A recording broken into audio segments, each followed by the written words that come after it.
Wake up, wake up, wake up, wake up. It's the Flow Show, no filter. The thoughts, views, and opinions shared on the Flow Show, no filter are for educated and entertainment purposes only. I am not a professional. I am just good.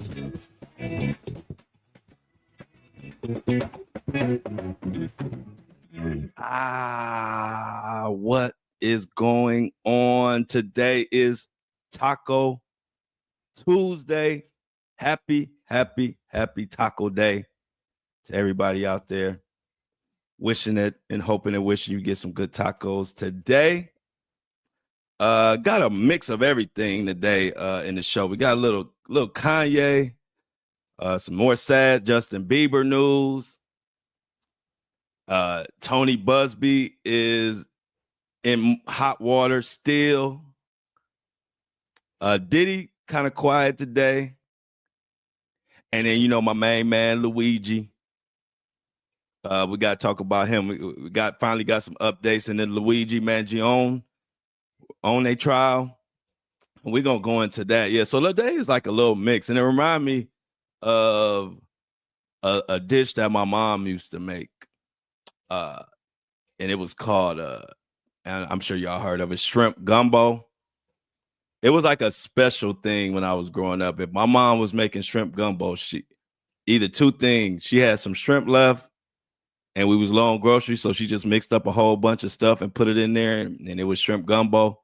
Or she was just in a good mood, and she made us some shrimp gumbo. So every now and then when I come home and she say shrimp, I got some shrimp gumbo in there, I would go crazy. And shrimp gumbo was just a mix of, shrimp is the star of the dish. It's kind of like Beyonce or like Michael Jackson and Jackson 5. It's like shrimp. Shrimp is like Beyonce of that dish, or like the Michael Jackson of the Jackson 5. And then the rest of the stuff is just a bunch of mix of all kind of stuff. I don't even know what else is in shrimp gumbo. I just know it's like some vegetables and some whatever. But I used to love shrimp gumbo. I don't know if y'all had that, but that was something my mom used to make on a special occasion growing up. And I would put hot sauce in it and fuck that shrimp gumbo up. Matter of fact, I ain't had nothing in a while. Mom, make me some shrimp gumbo. Damn.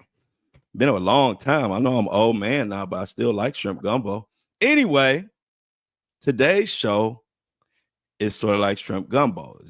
It's so much different shit to talk about and update. And then Diddy's trials it's kind of a slow day on that. So I figured this would be a good episode where I could kind of talk about a lot of little different things, little updates that I've been wanting to talk about. So get ready for this episode. I'm gonna call this the Flow Show No Filter, the shrimp gumbo episode, because we're gonna mix in a lot of things. We got Busby, we got Diddy, we got Kanye, we got Bieber and Luigi, and don't let me forget Sudiksha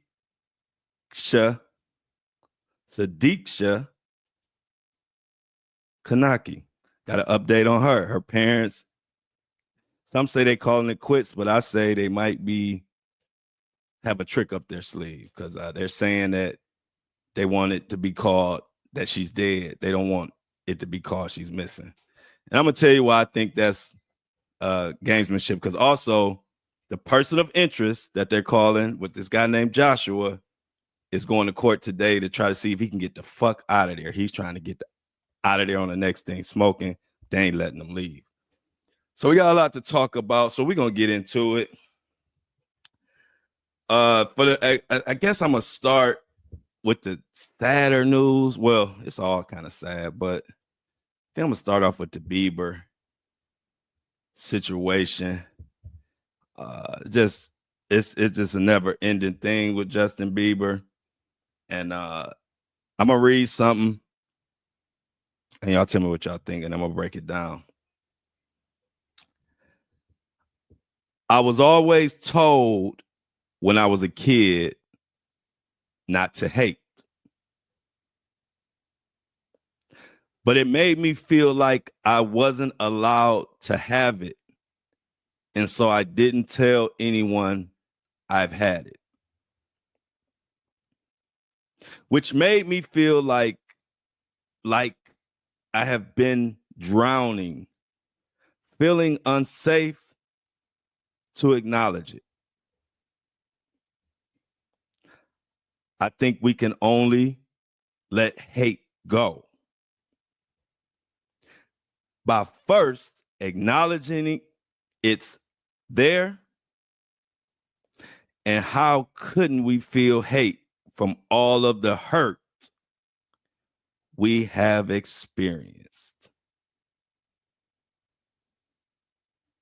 If you don't know who said that, that's what you got me for. Because, I'm going to let you know what the hell going on. That, my friends, was Justin Bieber. He posted that, I believe that's on his Instagram. And all the believers and even the general public are worried. And it sparked further concern for his health, the situation between him and Diddy, and his marriage. So I came across that quote from Justin Bieber last night.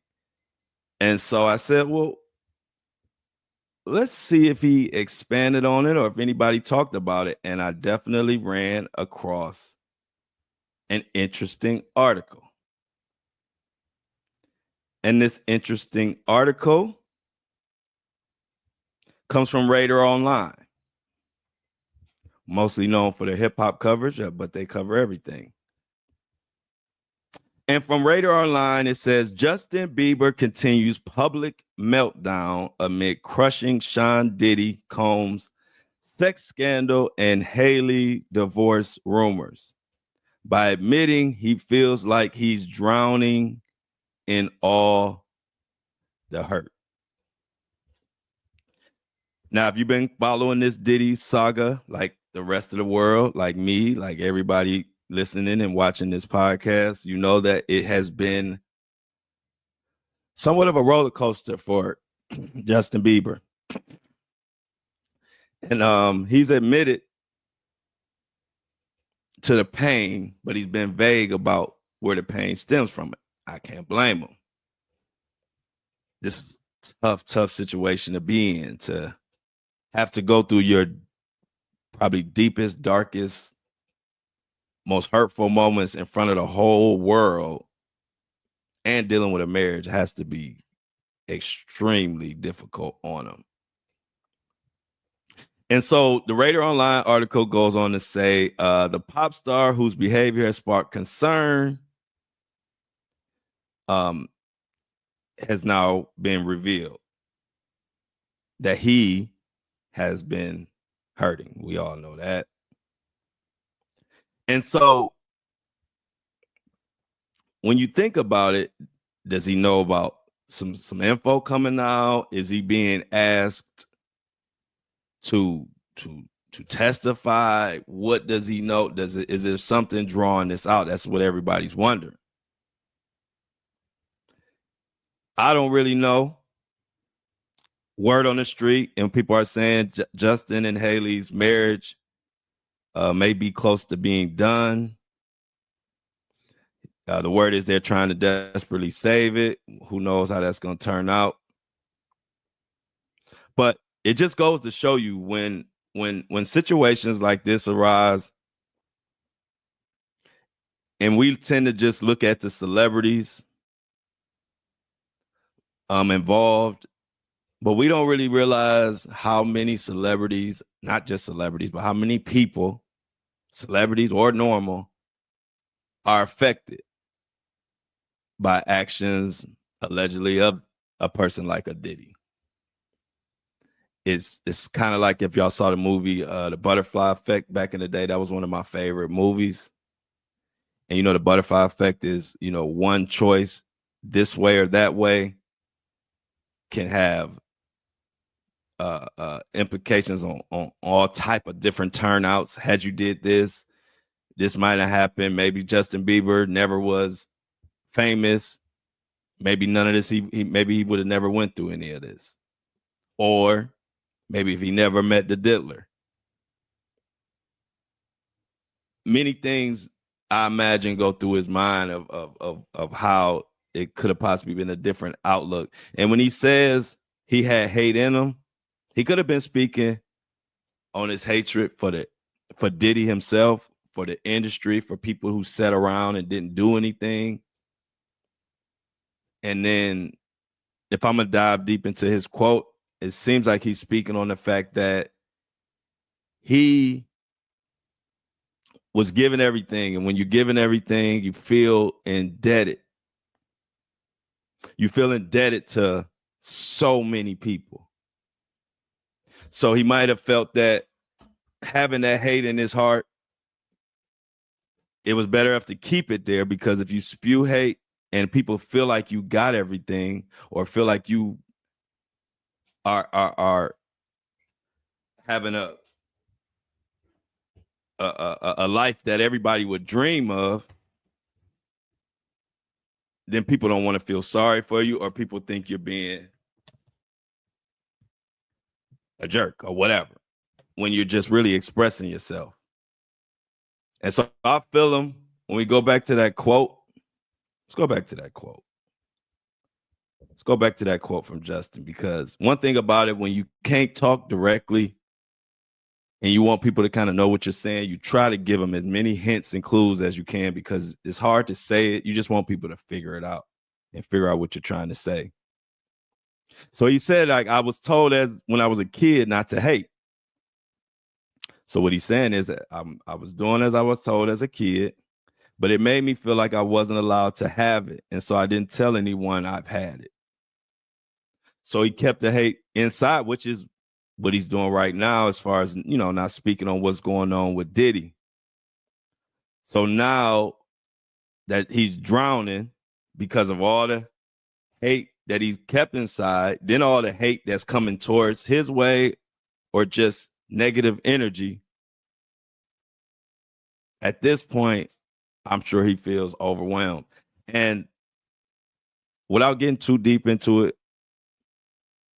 I'm really, really anxious to see what and who they're going to be calling in this trial.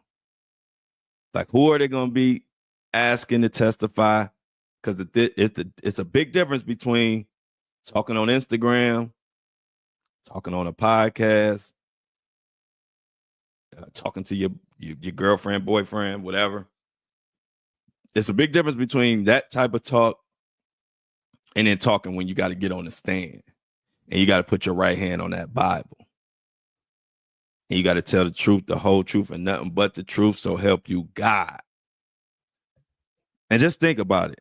If you Bieber, or anybody like Bieber that's in this situation, you don't know if you could be called or will be called, or if he does know he's going to be called. Now he's sitting down waiting and not knowing, like, oh, shoot. Because y'all know a lot of the witnesses, a lot of the victims potentially have been wanting to be nameless. So it's like this. Justin Bieber could be going through a lot different emotions, because when he get on that stand, he gonna have to tell whatever he knows or whatever they ask, or he could be in trouble. So he can't get up there lying. So I just imagine, with the whole world watching, with some of the things I can imagine that he's been through, I know he's dreading that.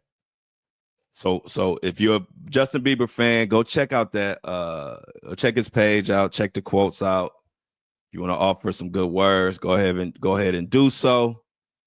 But I just couldn't see a cryptic post like that by somebody, you know, like Justin Bieber, who is caught up in this mess to what degree we don't actually know.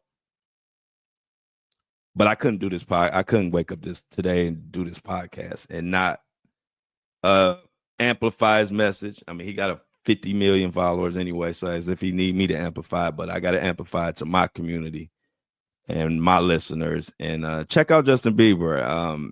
This is probably one of the most cryptic posts he's had even since all of this.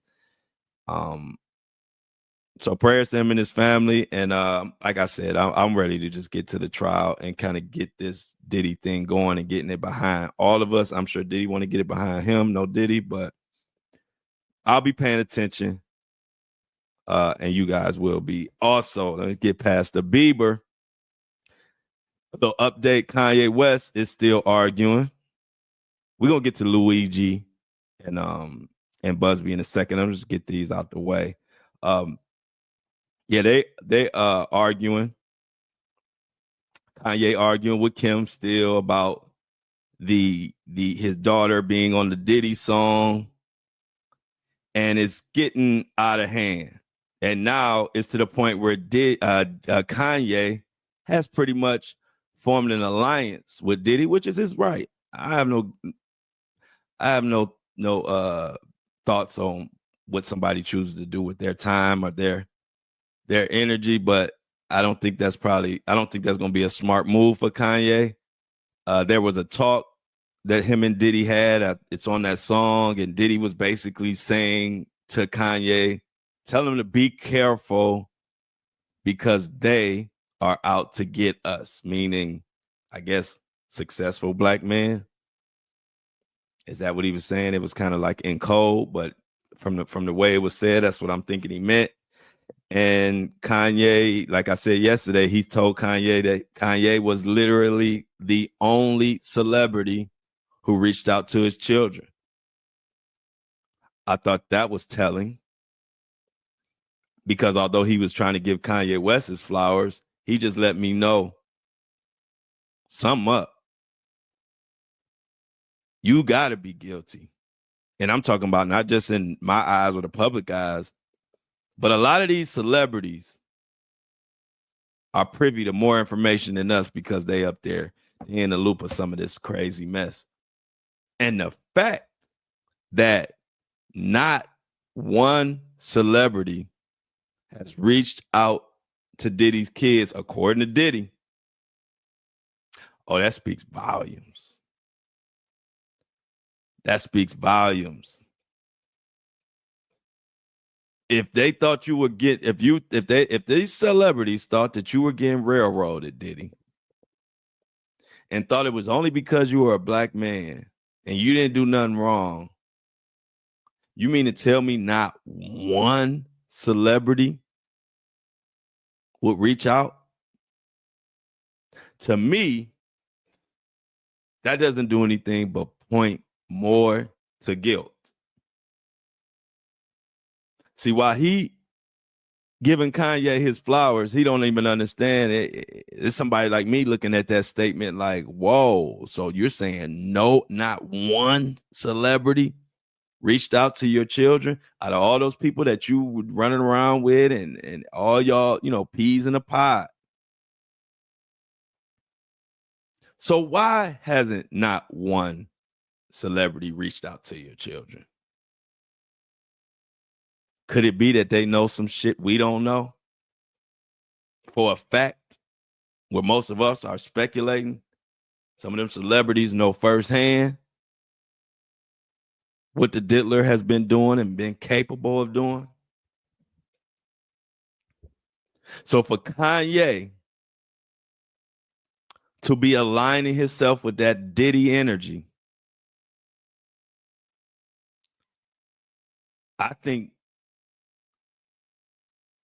and I don't even want to say it because I don't want it to happen, but I think a Kanye crash out is soon to come. And I don't wish that. I like Kanye. Y'all know that. But I got to call a spade a spade. When Kanye doing dumb shit, I got to call it out. And I'm out on Kanye.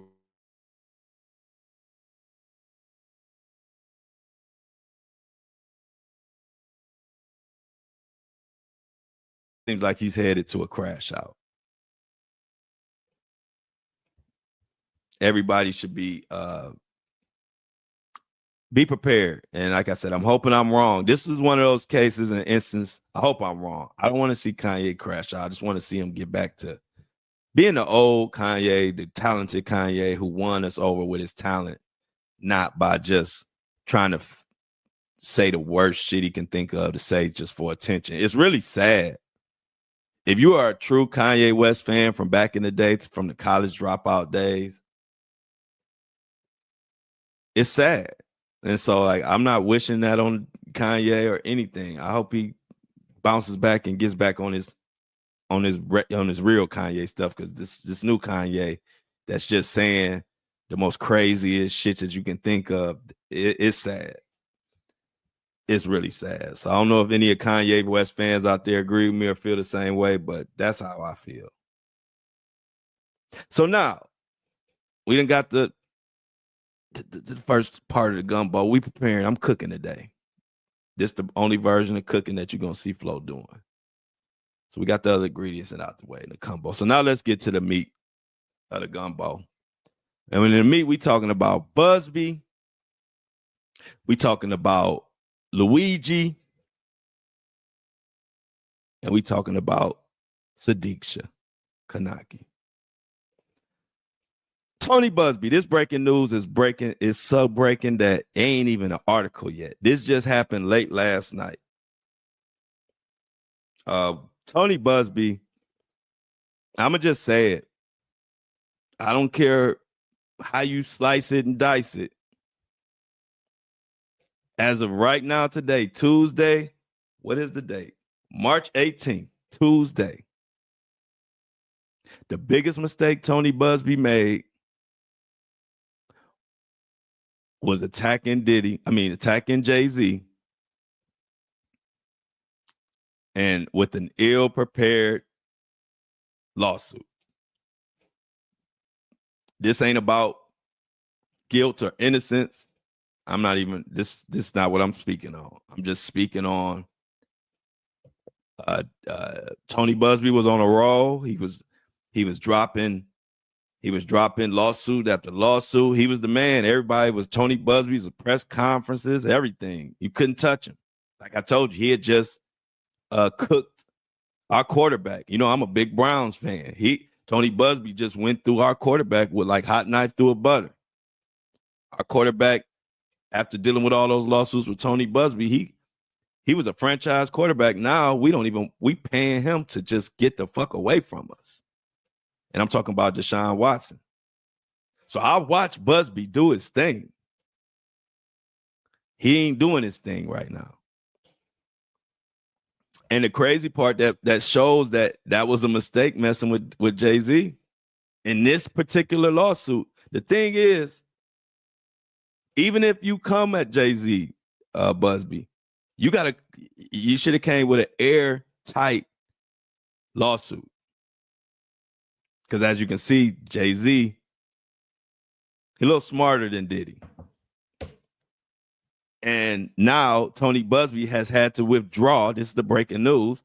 He had to withdraw from another Diddy case out of New York because he wasn't, what do they call it? He wasn't admitted to practice in the Southern District Court of New York. This just filed last night. But the crazy part about this motion, y'all, it ain't over with. The judge told Tony Busby. Now, let me back it up.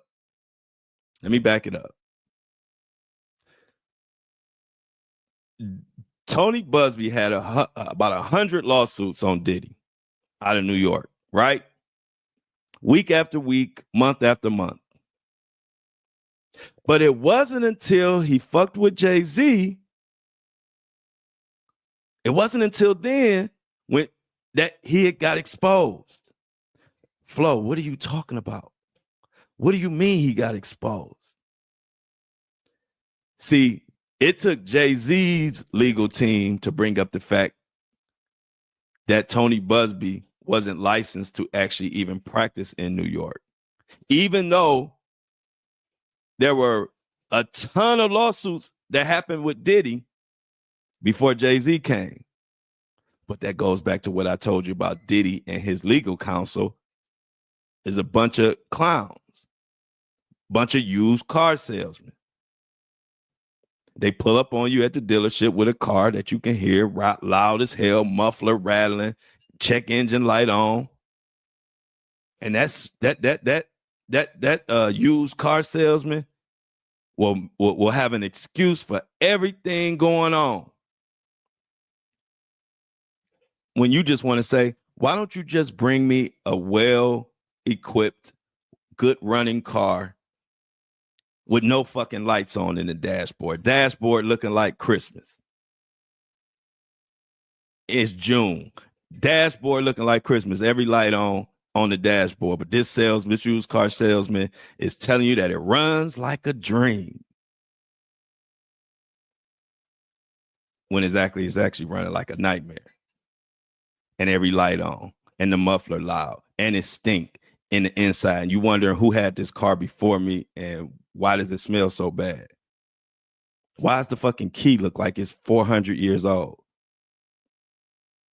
But he ain't explaining none of that. Anyway, Diddy's team had plenty of time to know that Busby wasn't licensed to practice law in New York. But it wasn't until Jay-Z's team brought it up, and then they ended up being correct. And then Diddy's team piggybacked on it, saying, oh, yeah, you're not even licensed to practice here. And I'm like, if I was Diddy, and I'm paying these used car salesmen, lawyers, $5,000 an hour or whatever crazy money he paying, and y'all telling me y'all didn't realize he wasn't even licensed in New York. It took Jay-Z's legal team, who had one lawsuit.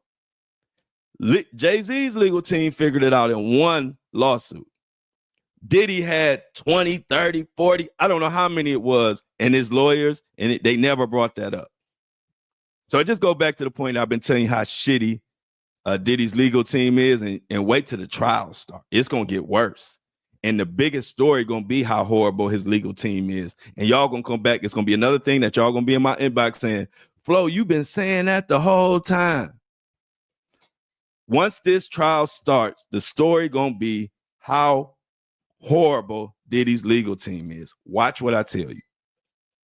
Because I'm trying to give you as many clues along the way so y'all don't have to be late to the party like everybody else. I've been saying how horrible Diddy's legal team is since September. Ain't nobody really, now people are kind of talking about it, but they don't get it. They just, you'll see when the trials start. You'll see how much coverage and how much people are going to be dissecting Diddy's legal team and be like, this is maybe the worst defense as far as big money defense. This might be the worst one I ever saw. That's like for Diddy's legal team to have 20 and 30 and however many lawsuits and not pick up on the fact that Busby wasn't even licensed to practice. That's like them not noticing that he didn't sign a document or something that could have take out the whole case, but y'all ain't even notice it. So this doesn't end. It's still not over for Busby though. Check this out, y'all. And I know a lot of the Jay-Z people that want to see Jay-Z go down and Diddy go down and this and that. They don't want to hear this, but hey, y'all know what I do. I bring y'all all the facts. I'm not a cheerleader. I'm not rooting on nobody. What I root on is to give y'all all the facts so y'all know what the hell going on, and then I give you my opinion. I don't root on nothing or nobody. So, but this is just real talk. He had to, Tony Busby, Jay-Z, Diddy, they all got to get evaluated and broke down. Don't nobody get away with not having a little smoke their way if something need to be said. So check this out. The judge told Tony Busby to file a motion and send in information to him, to the judge, him or her, I don't know if it's a he or she, to explain to them why he never told his clients that he wasn't actually licensed to practice in New York. Now, see, I know how it goes because I've done and helped a lot of different lawyers. A lot of time a lawyer will, let's say if they're licensed out of Texas, but it's a case in Florida. A A lot of times the lawyer in Texas, if he's a bigger name, he'll take the case and then he'll find somebody, another lawyer who is licensed in Florida, and then they'll work together. I've seen it happen all the time, but it's all put out for everybody to know. It's not done really behind the scenes, like it's public knowledge. And so in this case, Tony Busby didn't do any of that, and he didn't tell his clients.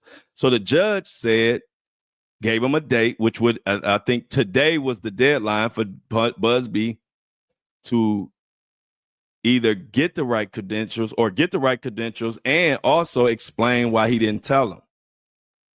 But guess what Tony Busby did? Tony Busby waited to the last minute, which would have been yesterday, late last night, to file and to withdraw. He withdrew from the case. Now he withdrew, but it's still New York. It's still attorneys on the case, but Tony Busby has withdrew. And you think, oh, it's over with. Possibly not, because guess what? I did a little research on how that goes, and in the paperwork, the judge says only a judge can withdraw you, and it also says we want an explanation as to why you didn't tell your clients you weren't licensed. He just withdrew. That ain't good enough. So now the judge can deny his motion to withdraw and say, no. We want an explanation on record as to why you didn't tell your clients that you weren't licensed and blah, blah, blah. We want an explanation about it all. Because another thing that they're not going to like is not only this is the second or third, but I know it's the second filing that Tony Busby has responded at the very, very, very last minute. It's kind of like strategic. And then he didn't even address what the judge concerns was. He just withdrew. So the judge has two options. The judge can let his withdrawal go and let him just withdraw. And hopefully the defense doesn't object to it or whatever. Or the judge can send another message to Tony Busby, deny that, and say no, you can't withdraw. And again, I'm gonna ask you the same question: why didn't you tell your client? So now Tony Busby is in a world of problems, and I'm gonna be honest with you, I don't know what that does to or where that leaves all these Diddy assault cases that Tony Busby is tied to. All I can say is, since he filed it at the last minute yesterday, maybe we'll get more information today or tomorrow. But as far as I'm concerned, it ain't looking good for Tony Busby right now. And this is another example of my favorite movie and why it's one of my favorite movies, The Butterfly Effect. Where would Tony Busby be right now with the Diddy lawsuits had he never brought Jay-Z into it or exposed his name? Like I said, this ain't about guilt, innocent. I'm not talking about if Jay-Z guilty or innocent. I'm not talking about Tony Busby guilty, innocent. I'm just merely talking about, think about it. Had Busby never, ever went at Jay-Z, because even Busby will admit, once everything got exposed, this just wasn't an airtight lawsuit to go at Jay-Z with, whether it happened or didn't happen. It just wasn't one of the open and shut case ones. And if he would have never touched Jay-Z, he would have never got exposed of not being able to work, because Diddy's lawyers, Diddy's lawyers suck. Let's just call it what it is. They would have never found it. And Tony Busby would have continued to put the heat on Diddy and still been looking like the Tony Busby who was on top of the world and was winning left and right, to this Tony Busby now, who has gone quiet. He's on the defense. He was prosecuting before, and now he's on the defense. He's now having to spend more time defending his actions than he can pursuing actions against Diddy or Jay-Z or anybody else in the celebrity world. And y'all know me, I'm not against Tony Busby. I'm not against any of these people personally. This is a business, and I got to critique what they're doing just like people critique what I'm doing. I don't care who you are. You're not beyond being critiqued.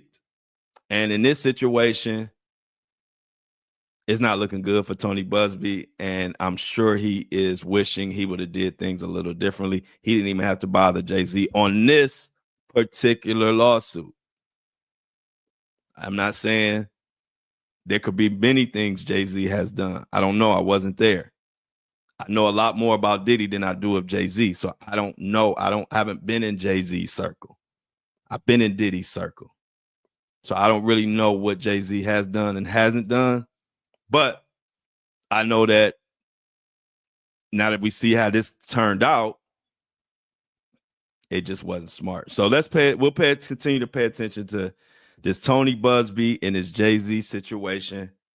It's getting crazy and crazier. And now what we're waiting on, just so you know, we want to see what the judge has said. Now that Tony Busby withdrew or put in a motion to withdraw, he did that last night. Like I said, this news is so fresh, they haven't even had an article on it yet. But now we wait to see what the judge will say. Will the judge be fine with that and just let him withdraw? Or is this judge going to be a stickler and say, no, I ain't accepting that? The motion, what I asked was for you to explain why you didn't make it known to your clients that you weren't licensed to practice in New York. And if the judge wants to be a stickler, the judge can request again for Tony Busby to actually answer the question, not just withdraw. So we'll be looking out for that. Now we have another case that's near and dear to my heart. The case against the shady healthcare system.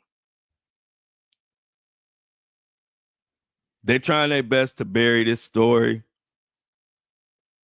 but the public won't let them bury it. I won't let them bury it.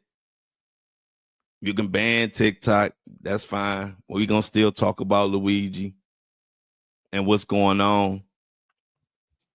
And for those who don't know the Luigi story, which I can't imagine there's anybody left that doesn't know, but if you don't know, there was a CEO that was United Healthcare.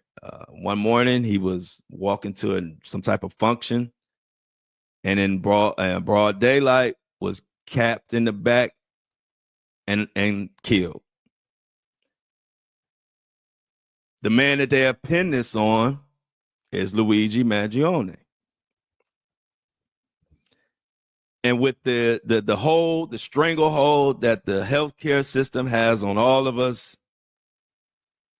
the public outcry wasn't what they expected. They thought showing this CEO being unalived on video, they thought we would all be outraged. But they found out very soon that they guessed wrong. And the public wasn't outraged. The public was actually happy to see something being done. As egregious, as terrible as losing a life and taking a life is, you got to understand, these people who are cheering are the same people who have been paying their healthcare insurance for years on time. And then when they needed it, they had to watch a loved one die because healthcare denied them coverage. And then they found out that United Healthcare was denying 1/3 of all claims. when companies like Kaiser Permanente, they only denying about anywhere from 8 to 12%. You got this company that's 34%, and they were trying to get more aggressive on denying it. That's the part of the story I think that got me banned on TikTok, because I was exposing stuff that the media was keeping tucked. And they were implementing an AI system. It's like they were saying, we're denying 34%, but I think we can get that number higher. I think we could deny more like 45%. Do you know if we could deny another 10%, that's another 100 billion for us? I'm just estimating and throwing out numbers. Those ain't the real numbers right there. But that you get my point. This is how they were talking. Next thing they know, Brian Thompson, the CEO of United Healthcare, bop, bop, bop. And everybody is like, yeah, we want this system fixed. So I say all that to say the government, the powers that be, they want to use this as a way to make an example out of Luigi. Whether he did it or not, they want to make an example that we are going to continue to screw you guys over with healthcare. And that's just what we're going to do. And the public ain't going for it. And I'm with y'all. So I'm going to continue to talk about it. So let's see what else shady shit they got going on. So this from the Daily Beast. You got to go to like all the independent publications to get some information on Luigi, or some good information. ABC and CNN, they gonna give you fluff stuff or nothing at all. So this from the Daily Beast. It says, Luigi Mangione claims cops used dirty tricks during McDonald's arrest. Can I give y'all a spoiler alert before we get into this article? Before this article came out, but it wasn't confirmed, that they tricked Luigi and offered him a snack or some food, and that's how they got his DNA. So before I go into this article, I wonder, is that what this article is talking about? We shall see. Let's dive into it. So this is from the Daily Beast, like I told you. Okay, it goes on to say, cops pulled a number of dirty tricks on Luigi during their first encounter with him at a McDonald's in Pennsylvania. And later, at a local police station, the 26-year-old's lawyer claimed in a new court filing this week. Supposed illegal tactics, including tricking him into accepting a snack. So this is what they're talking about. Accepting a snack to obtain his DNA and seizing his bag at a McDonald's in Altoona, Pennsylvania, as a pretext to rummage through his belongings. So I ain't surprised. Cops do shady shit all the time. Been a victim of shady cops. Have cousins, have friends that have been a victim of shady cops. So the way my jaw didn't hit the floor when I read that, y'all, my jaw stayed right up here where it's at. Jaw didn't go down, but eyes didn't get big. They stayed squinted like they always are. Nothing to see here. Shady cops doing what shady cops do. So let's go on. The actions violated protections afforded to Luigi under the 4th and 14th Amendments. Lawyers Thomas Dickey alleged in the documents. So y'all know what he's accused of. I don't have to go into that. He's accused of the story I just told you about. So I'm going to skip that part of the article. So Dickey's claimed cops formed a human law enforcement wall at the Altoona McDonald's where Luigi was spotted, questioned, and eventually arrested. Though they did not have a legal basis to seize his belongings, a backpack, plastic bag, and other items. So what we're looking at right here is an alleged illegal search and seize. It's what this article is claiming. It's what Luigi's attorney is claiming. Prior to this stop, this arrest, this detention, detained him and everything, officers APD officers had no articulable facts and observed no criminal conduct on the part of the defendant, nor any other evidence indicating that any criminal activity was afoot. Accordingly, APD lacked reasonable suspicion to engage in this activity. At no time did the defendant exhibit any threatening gesture or show of force. These actions by APD were in violation of the protections afforded to the defendant under the 4th Amendment and the 14th Amendment to the United States Constitution under Article 1, Section 8 of the Pennsylvania Constitution. Other than the anonymous 911 call, the APD had no independent corroborating evidence that the defendant was in fact the suspect from the New York shooting.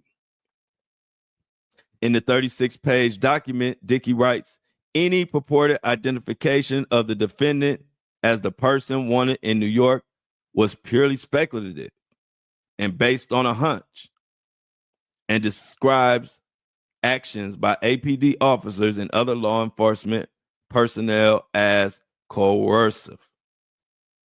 So they are questioning the whole arrest and all of that evidence that was collected, like a book bag, like that backpack.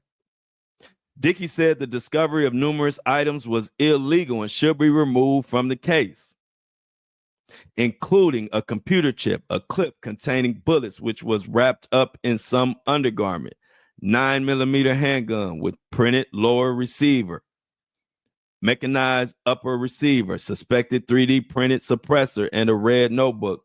Multiple handwritten notes were also seized. The Altoona Police Department illegally seized a notebook, which allegedly contained numerous personal writings covering a plethora of personal experiences of the defendant. A member of the Altoona Police Department improperly and without justification labeled these writings and or notebook as a manifesto. They saying it wasn't a manifesto, according to Luigi's attorney. They're saying the police, law enforcement labeled it a manifesto. The use of this characterization of the defendant's alleged personal experiences in writings is incorrect, improper, and without justification. It has no value.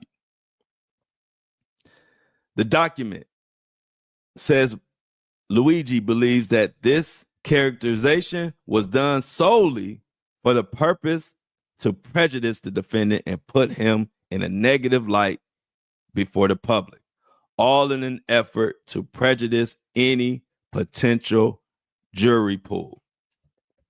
Now, we've been talking about the jury pool and how they are trying to do what they can to taint the jury pool. And it started, according to this lawyer, it started when they labeled Luigi's personal experiences as a manifesto, when it was not actually a manifesto.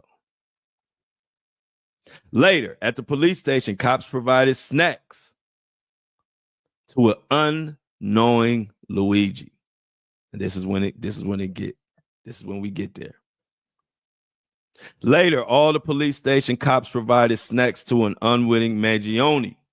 While illegally seized, arrested, and detained, the defendant was provided food and soda while at the Altoona Police Department station. The document states the purposes for the same was to obtain DNA from the defendant for further investigative purposes. The defendant's detention was illegal for reasons set forth. All DNA samples, profiles, etc. were poisonous fruits obtained in violation of the protections afforded to the defendant. Prosecutors have accused Luigi of unaliving Brian Thompson As we wait, he has pleaded not guilty to those federal charges. So, to everybody listening, who is surprised that the police did a lot of shady, illegal shit to get their evidence? See, we go through this every day. I'm so glad that they're being called out in a case of this magnitude. Because I go through this, my friends go through this, a lot of people I know go through this out of these shady ass cops. If y'all been following me, y'all know I went in the heart of Mississippi and called out the Goon Squad. Who was the Goon Squad? The Goon Squad was a bunch of cops that was waterboarding, sexually assaulting, unaliving, doing all type of stuff to people out there in Jackson, Mississippi, in Rankin County. These cops were so notorious, they labeled them and called them the Goon Squad. Well, who the fuck you think took down the Goon Squad? Who the fuck you think was the leader in taking down the Goon Squad? Yours truly. Look it up. I went to the heart. They were doing this shit for years.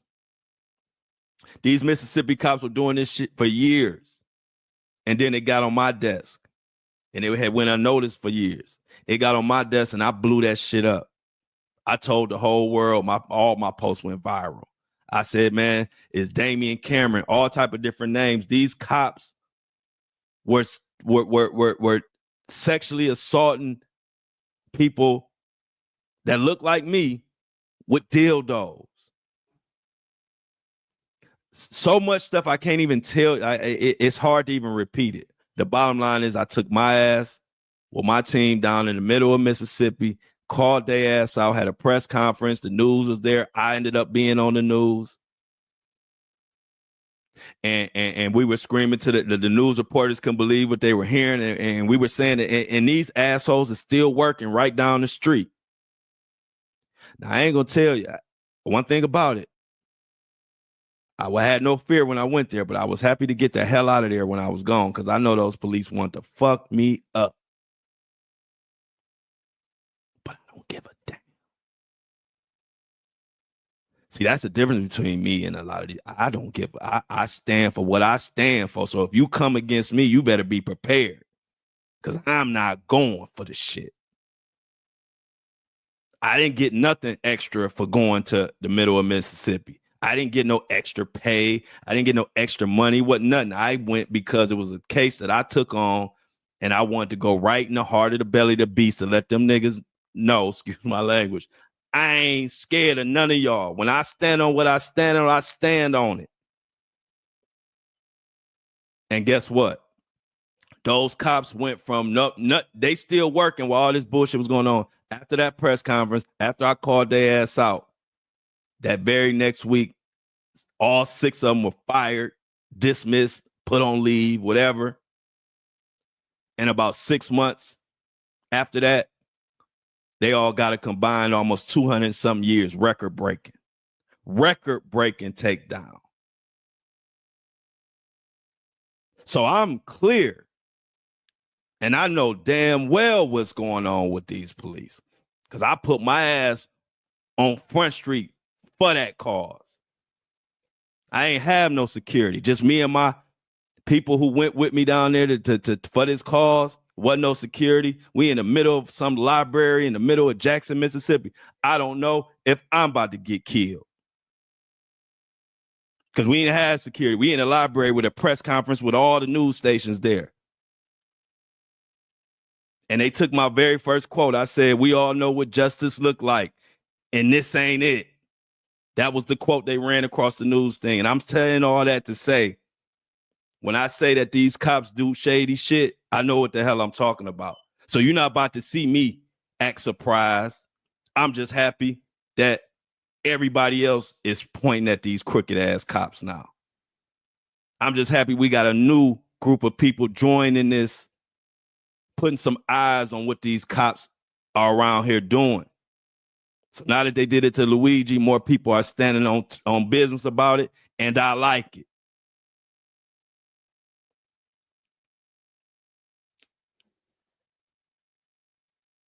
And speaking of I don't like it, and I like it,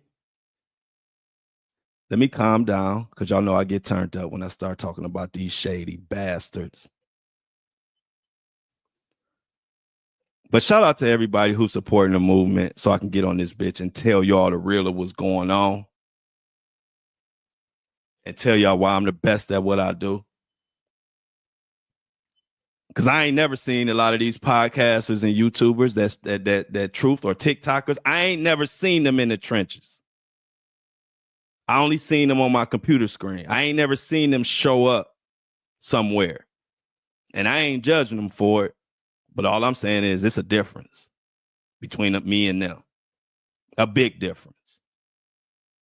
And so I appreciate that everybody's subscribing to this podcast because y'all know the difference. I'm not getting up here just talking and going on to the next story just to get views and clicks and move on. That's why I talk about pretty much a story until it's over with.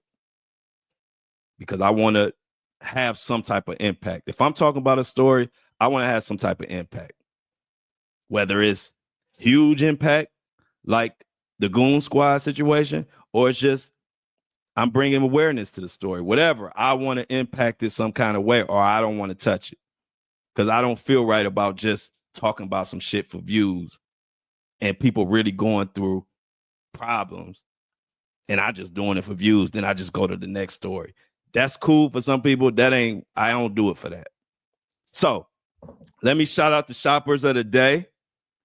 We got some shoppers on that came to andidon'tlikeit.com. They got them some hoodies. They got them some And I Don't Like It t-shirts. They got them some Flow Show No Filter coffee mugs. They just been showing out. So let me shout those people out. Y'all know I shout out the subscribers.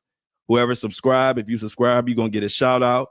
If you purchase something out the merch website to keep truth alive, I'm gonna shout you out because I appreciate it. Because it ain't easy to get up here and do this and call out people and call it down the middle. Because guess what? When I'm talking about how Jay-Z and them is losing, then that side happy with me, but the other side mad. But then when I come back and I say that, hey, Busby done fucked up and this judge is on his ass, then now the Busby people mad at me. And so it's a never-ending battle when you call it down the middle. But I don't give a fuck. Because I'm not here, like I told you, to cheerlead. I don't take none of this personal. This is strictly a job that I'm passionate about doing. And that's giving y'all the facts, giving y'all my opinions, and then y'all take all the facts and y'all come up with your own opinions. I'm not here for no narrative or to pander. So I appreciate to anybody who subscribes and keeps the truth alive. So let me shout those individuals out right the fuck now on the Flow Show No Filter. So the first shopper of the day is who we got. Yvonne Martinez. I'm sorry if I said that wrong. It's Evonne. Everybody shout out Yvonne. Yvonne copped I think this is the favorite of the whole website, andidon'tlikeit.com. It's the And I Don't Like It hoodie. It's black with white lettering. Thank you for your purchase of the hoodie and whatever else you got. I can't see it, but thank you for your support. It means a lot.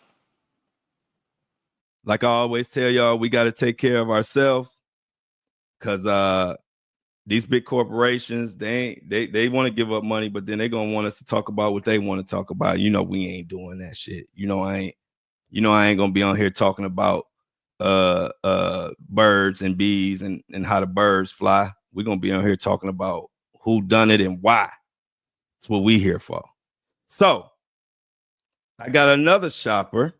As soon as this internet pulls up the name, that I got to shout out for coming to the And I Don't Like It website, the merch store, and supporting. As a matter of fact, here we go. Laura, I can get this name, Laura Clifford. Laura Clifford, what did you cop? from the And I Don't Like It store. From the And I Don't Like It. She got an And I Don't Like It t-shirt, another hot item. White t-shirt, black letters saying And I Don't Like It. I remember I told you, And I Don't Like It is a movement.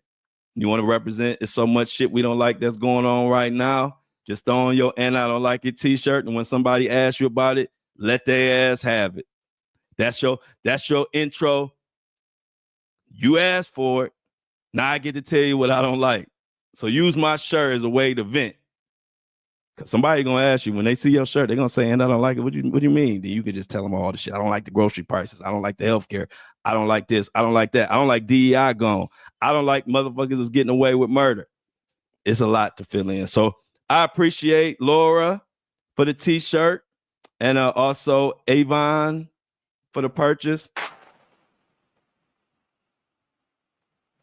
And the subscriber of the day is another Jay. We got so many J's. So Jay did a $8 donation. We only asked for $3 for a subscription. But anytime somebody go above and beyond, you know, we got to shout them out. So Jay, I got about 20 J's in my subscriptions, but I love all the J's. So Jay, thank you for subscribing. If you want to subscribe for exclusive content and to just to support the podcast, the link is in the notes. It's called buzzsprout.com. Everybody shout out Jay and all J's. Y'all, you know which Jay this is. If you didn't just subscribe, Jay, this ain't the Jay we talking. We talking about the Jay that just subscribed yesterday. So shout out everybody, Jay, Evan, all of them.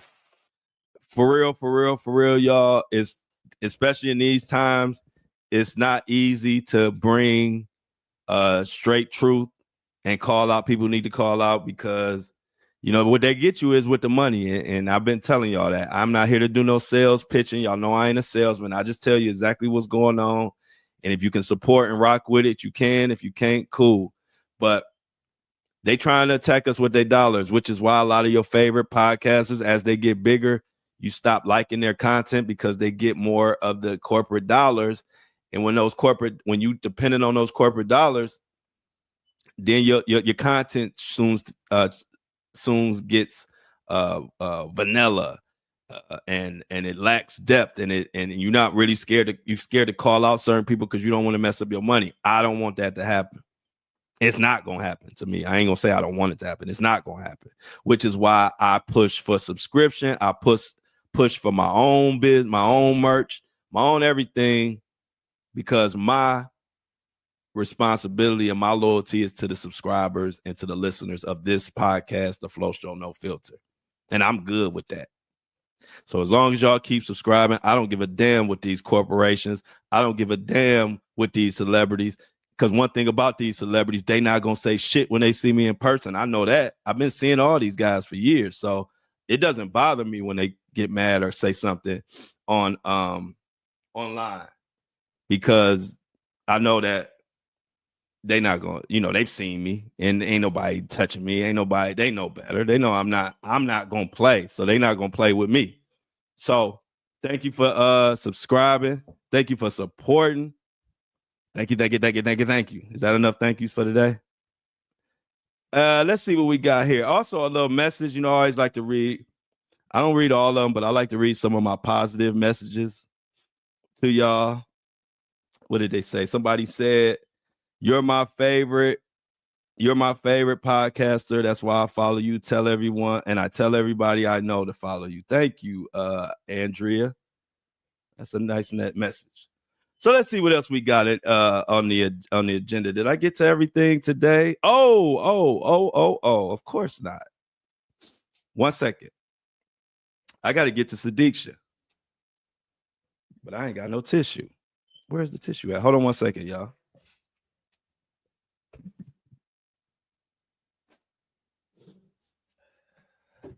All right. Sudiksha.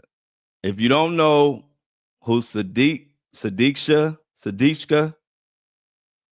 Konanki is, let me give you a little reminder of what's going on with her, and then I'm going to get into the update. Story tonight is one we continue to follow out of the Dominican Republic. A St. Cloud State student is still a key witness in the search for 20-year-old Sudiksha Konanki, who vanished while on spring break. The St. Cloud State student is believed to be the last person with her 10 days ago. Fox 9's So Young Kim joining us in our newsroom now. And So Young, his parents are speaking out through their attorney at this point. Kelsey, Randy, yeah, his family says he's being detained in the Dominican Republic despite his willingness to cooperate. This surveillance video shows what authorities say our 20-year-old University of Pittsburgh student Sudiksha Konanki and 22-year-old St. Cloud State University student Joshua Reeby in Punta Cana. They can be seen together on camera not too long before she vanished in the early hours on March 6th. Dominican Republic police say Reeby is considered a witness as the search for Konanki continues, and say this is a missing person investigation, not a criminal case at this time. Now, his parents are speaking out through an attorney saying, quote, despite his full willingness to cooperate, Josh has been detained under irregular conditions and subjected to extensive questioning without the presence of official translators or legal counsel until Wednesday, March 12th. They also say he has remained in his hotel room under police surveillance. According to a police interview transcript obtained by Fox News, Reeby says they met that night, then made their way to the beach. The two were talking in the water when a big wave hit. He struggled to help her ashore. Then at some point, he threw up and passed out. Several hours later, he returned alone to his hotel room. His family also asked everyone to pray that Sudiksha be found and returned home to her family. According to the police. So now we got a new development on this. Now, we always talk about our children traveling. It's our the college days, went on a college trip with their friends, and the only people that returned were her friends, not Konanki. So we got an update.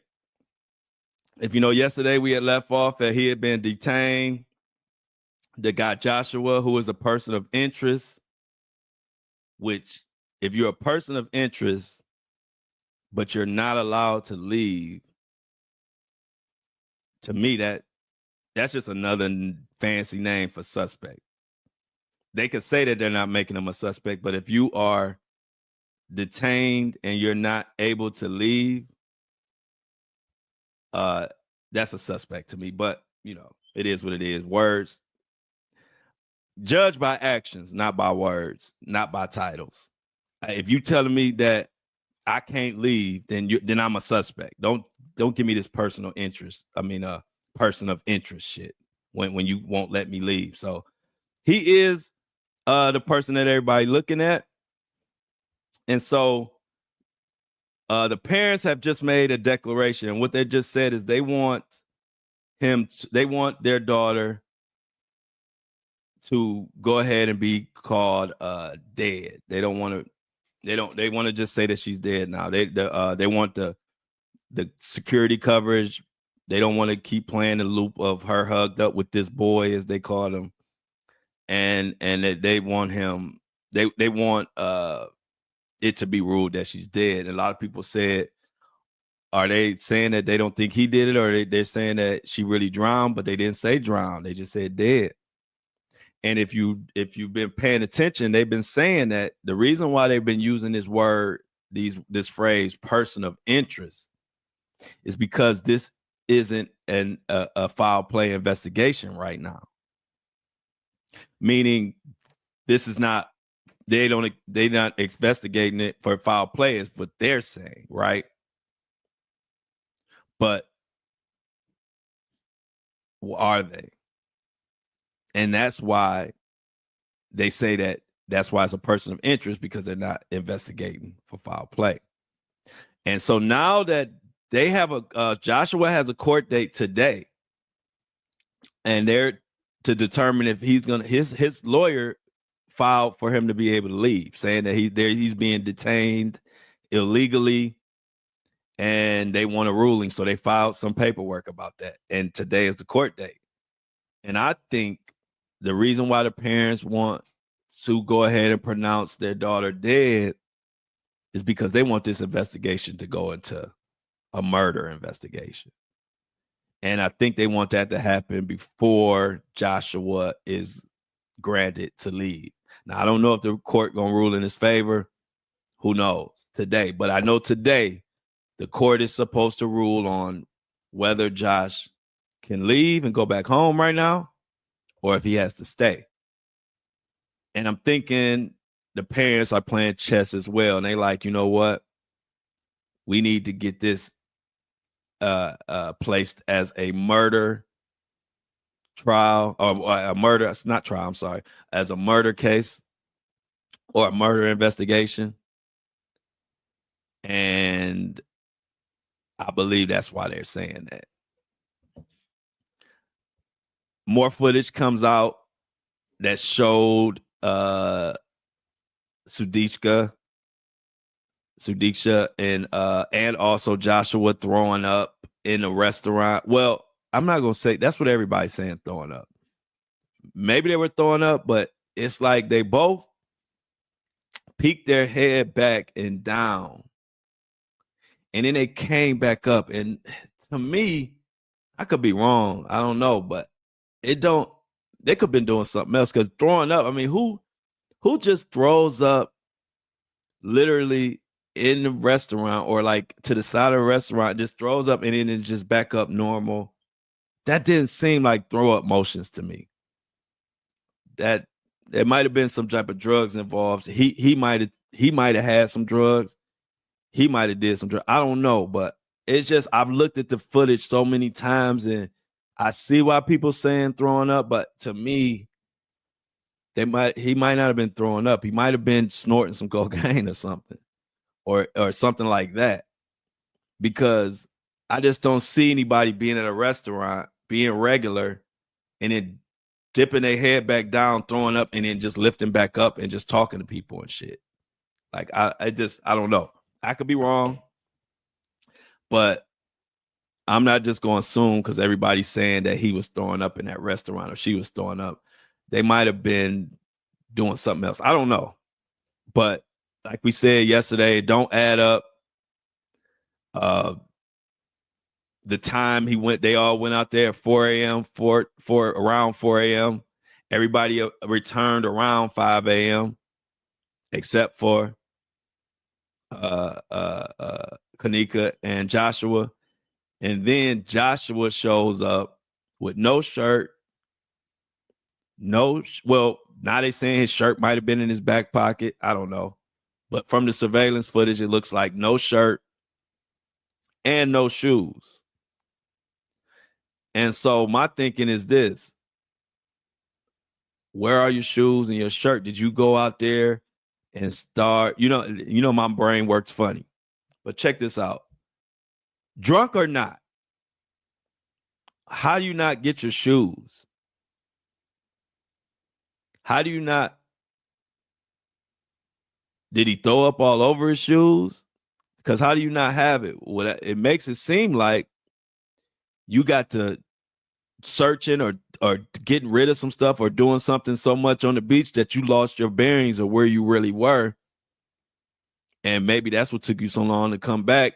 And after searching the beach where you were trying to find your stuff, maybe you didn't find it. Then you went walking back. I don't know. But if a young lady goes with you to the beach and then she doesn't return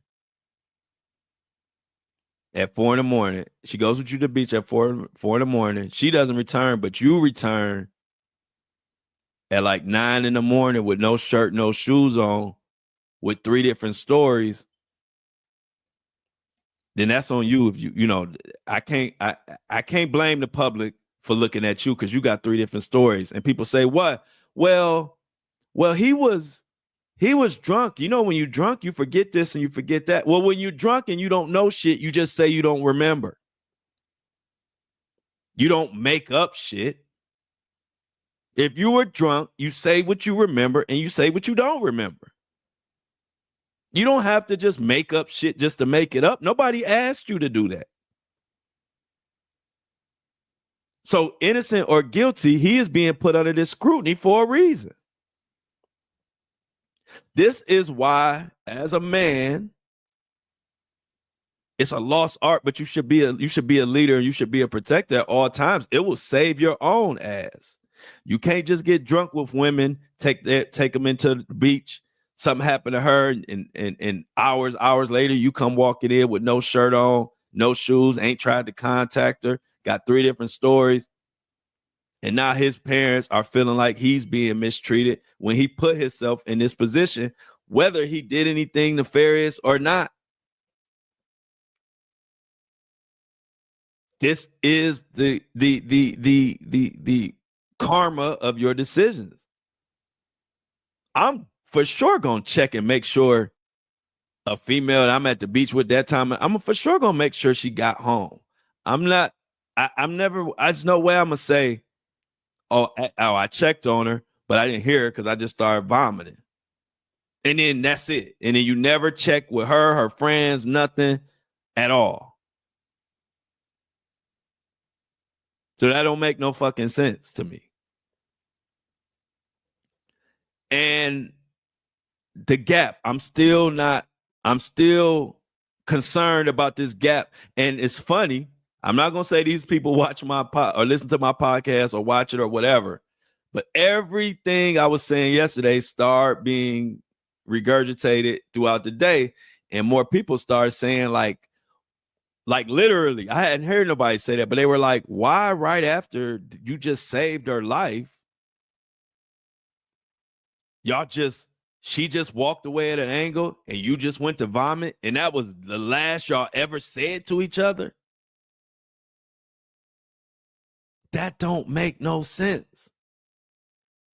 And so that gap of when he says he asked her if she's okay after saving her life, pulling her from the ocean and swimming her, doing his lifeguard and being a lifeguard, all that shit he said, and he finally poured after swallowing seawater, and he said he was trying to make sure she breathed and all of this.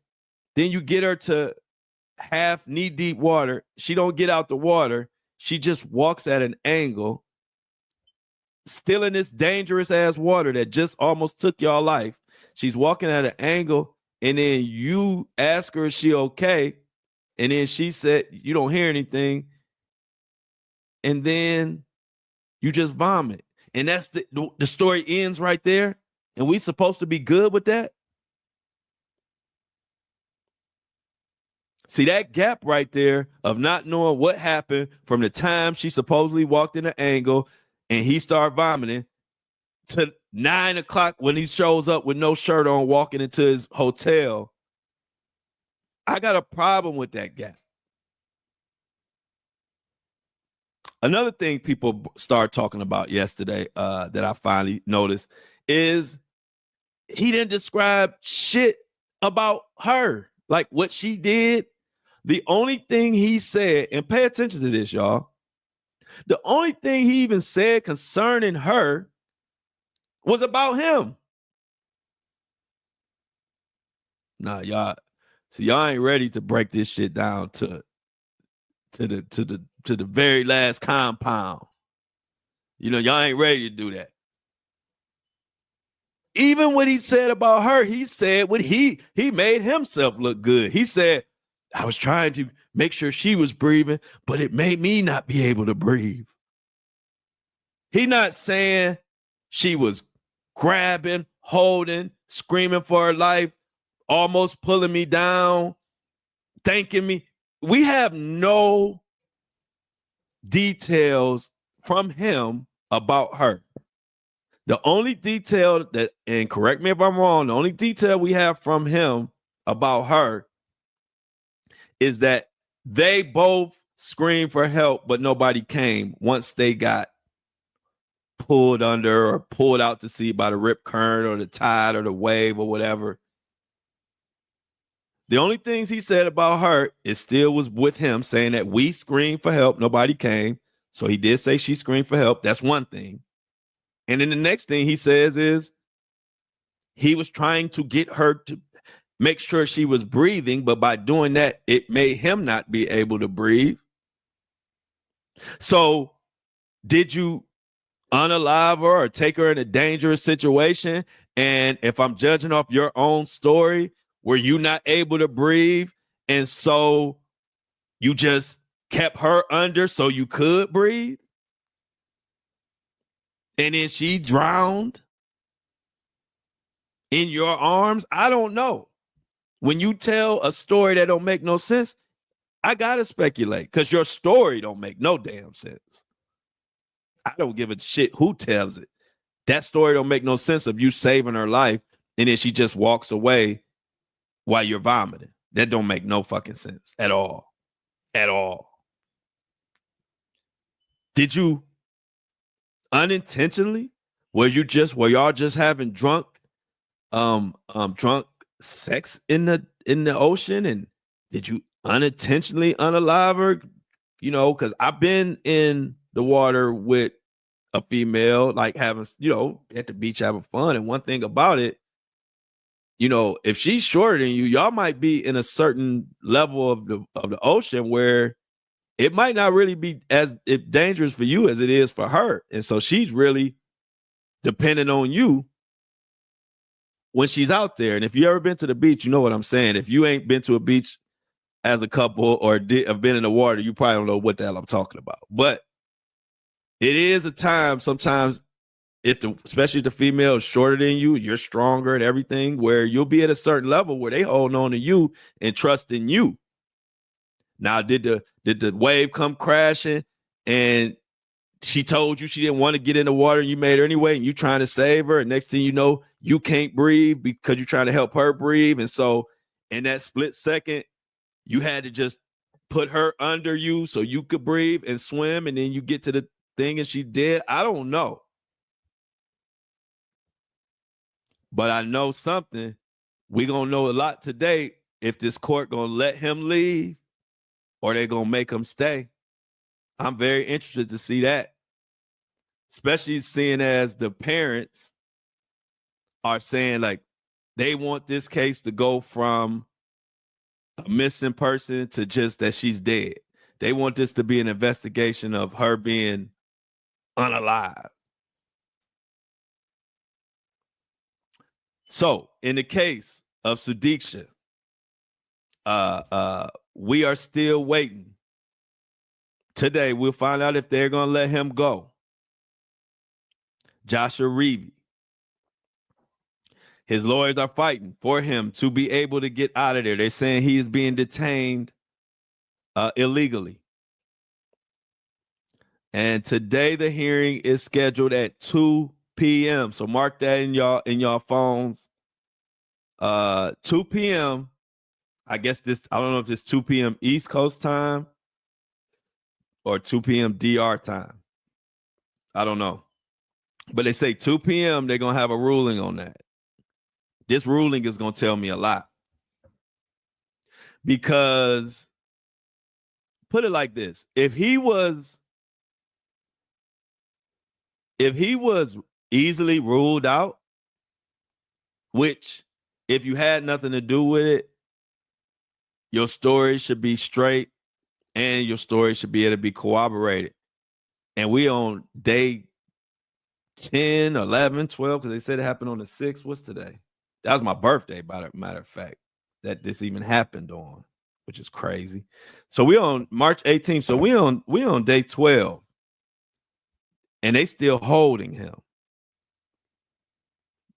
That tells me something. Y'all had 12 days to dismiss this guy. And throughout all his talking, all his explaining, y'all still don't want to let him get on a plane. That tells me something. Y'all can say person of interest all y'all want. But damn it, if I was him, I would be like, well, why the fuck can't I get out of here then if I ain't a suspect? If I ain't under arrest and I ain't a suspect, why am I on literal hotel arrest? I think they know a lot more than they telling us. Like I told y'all, the actual DR people, the government or whatever, you know, they get a lot of tourist money. So if a story ain't went viral, oh, they're going to be quick to say, oh yeah, this was just a drowning. It was just an accident. They don't want to talk about murder and trafficking and all of that because that's going to kill their tourism dollars. But what happens is you have a story like this one in Konanki that goes viral. Konanki, I'm sorry, that goes viral. And now they got to get on their shit. And that's where we at right now. So they like, okay, this was just a drowning. That old angle ain't gonna work. We got to actually do some digging and find out what the hell happened because this story has went viral and everybody talking about it. So we will see. We will see and pay attention. Like I said, today at 2 p.m. is going to tell me a lot. And I'm going to say this right now. If the court allows him to leave, they must have some information that says he's no way that he's involved. But if this court don't let him leave today, then that will pretty much tell me. Now, I don't know, we'll get more details of why they rule. But as of right now, I'm saying if they don't let him leave, that's going to tell me they think his ass did it. Or he knows something more than what he's saying. Because we only going off of his story. We don't have her story. His story is they were kissing a little bit, wave hit, took them out. He swam in the shore, and then she just walked away. And he asked her, was she okay? She didn't say anything, or he didn't hear anything because he was vomiting.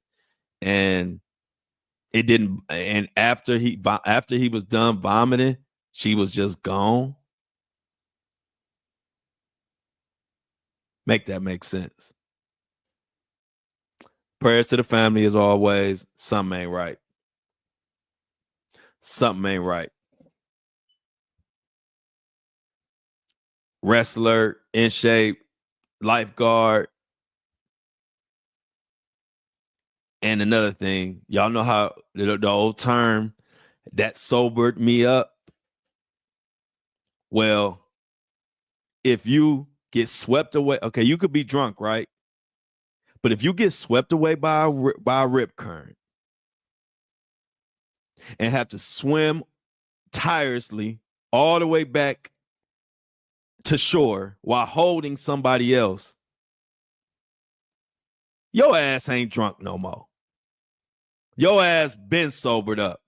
I done had a text message sober me up, a scary text message or something that alerted me, or I done had cold air sober me up before, or it's little different things that are just tell you a story. I remember one time, I ain't proud of this story. It's gonna be a quick one, but I had all kind of drink. That's why I stopped drinking and drive. I don't drink and drive. So I did this one particular night and I drank crazy.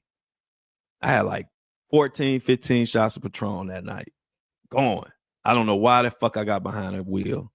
That was dumb, and it's something I never did again. Nobody was hurt or nothing happened. So spoiler alert. But when the police pulled me over, and I was in a racist part of Cleveland. Police pulled me over. Them damn lights sobered me up. Now, I had all kind of drinks. Man, when I got out there, that he asked me to say the alphabet backwards. I did that. He asked me to get out, walk the line, put my toes up, clap. I was out there like the Matrix, y'all. I passed all the shit. Flying colors. I was crazy drunk. They said, walk on this line, put your hands out to your side and touch your nose. Man, I was on that thing doing the hokey pokey. I was killing it. I think even he was like, how is this dude doing all this? To the point where the guy was like, hey, I'm going to ask you to take a blow test. I asked you, do you submit to that or whatever the language he used? I said no. I said no 3 times. And they never made me take the thing. Do y'all know? He let me get back in my car and get the hell out of there. So I know a little something about when you can sober up. And I ain't saved nobody's fucking life. I wasn't swimming. I wasn't doing all of that. And I sobered up. So I don't want to hear no shit about no drugs and no liquor after you done supposedly swam through this crashing waves of ocean with this female. You done saved her life. And now I'm still, after all of that, I'm still going to give you the excuse that now you still drunk all night. Get the fuck out of here. Everybody listening to this podcast and has some drinks or been drunk before. If you was that drunk, your ass be dead. You be in C2. You be out to sea. If you was that drunk where somehow you was drunk and wasted enough, but you was still, you was Michael Phelps. You drunk and wasted so much that your story changing and this and that, but you Michael Phelps. And then after you become Michael Phelps and save the day, and you get to shore, now you vomiting, now you back as just as drunk as you was before you turned into Michael Phelps. Now you passing out. Now hours go past. Man, get the fuck out of here. See, this is why. See, I was raised in a family. They would tear holes through your story so fast you can't even come saying no dumb shit like that. You better have your story straight when you deliver it. Don't deliver it like Joshua. That story will have you in my house. That story will have your ass grounded with no proof. Just because your story sounds stupid. Y'all know they call me Book. I would have said that story. My mom would have said, Book, going up to your room. I ain't got no time for you today. I'm telling you. I think that's why I can poke holes in people's stories so easy and so good.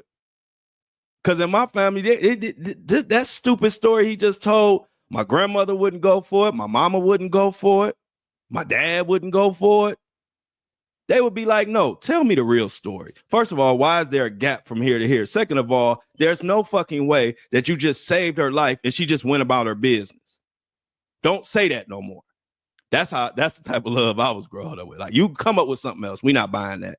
So anyway, a little long-winded today because this, if you know, I've been fighting and helping and trying to help missing women, children, guy, everybody. I've been trying. So I'm very passionate about these type of situations. I hate to see it happen. I got a son myself going into his adult years. He is 17, will be 18 May 23rd. And so I know how parents got to feel, and I feel for those parents. And like I said, he's a person of interest. I'm not going to sit up here and say that I know he did something. I can't say that, but I can say I know for a fact in my mind, his story don't make no sense. And usually when your story don't make no sense, you lying about something. Could have been an accident. And he don't, and he caused the accident, or he's part of the accident. He don't want to be blamed. Could have been intentional.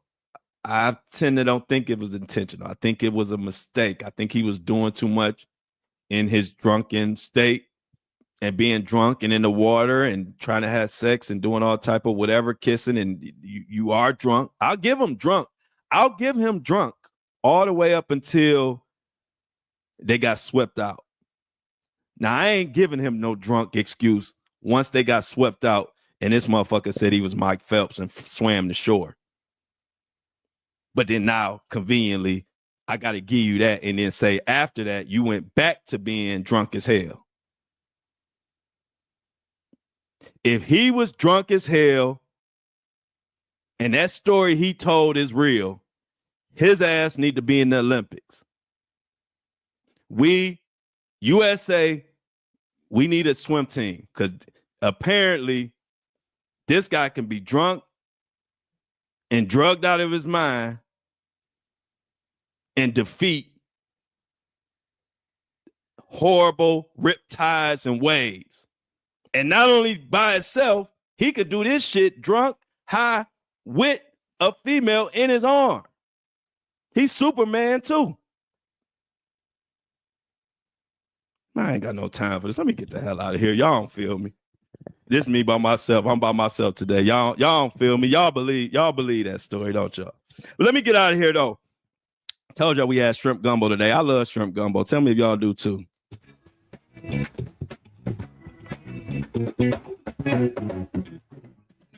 All right, tomorrow, y'all. You know I love y'all, but tomorrow we got an update on this shit because he got a court at 2, and then we should have some type of update on Diddy and probably Busby too, and whatever else. But until then, I love y'all. See y'all tomorrow. I'm out.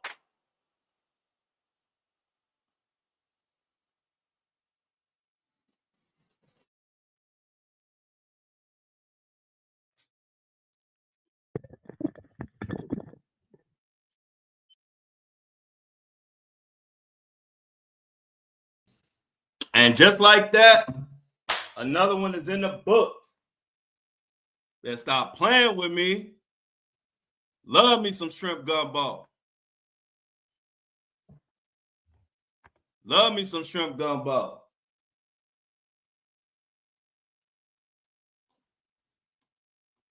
Y'all not gonna tell me this dude Aquaman. There you go, Kobe. This dude Aquaman. Was he drunk out of his mind or not? You can't have it both ways. I sobered up and beat a DUI. I ain't saved nobody's life. I wasn't swimming. Just seeing the cops light sober me up. You're not gonna tell me this Michael Phelps swimming motherfucker was too drunk to not remember what the hell was going on. He's saving people's life and shit. Yeah, I want some shrimp gumbo. Hey, look, now y'all got me. Y'all loving shrimp gumbo so much. Y'all got me want some shrimp gumbo today. I think I'm gonna see if I can get some shrimp gumbo out here. Hey, why you call him Aquaman? He knew what he was doing. There you go, Michelle. Tell him, Michelle.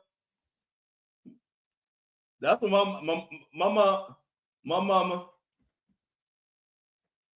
Hey, look, Michelle sounds just like my mom. That's what my mama say. My mama be like, boy, you wasn't drunk. You knew exactly what you was doing. Told you, man, my parents, that's why one thing I love about my parents, they don't play though. They not giving you no, they not cutting you no slack. They not cutting you no slack. I told you I told you when I was young, I was a kid, and I was hiding my car from the repo man. I was up in college hiding my car from the repo man because I was waiting on my college money to come.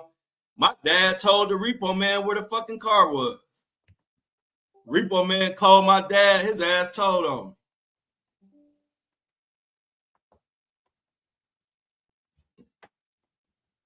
Yeah, there you go. See, that's why I like my crew. We don't believe shit. We don't believe shit. That's one thing I like about my crew. That should be our motto. We don't believe shit.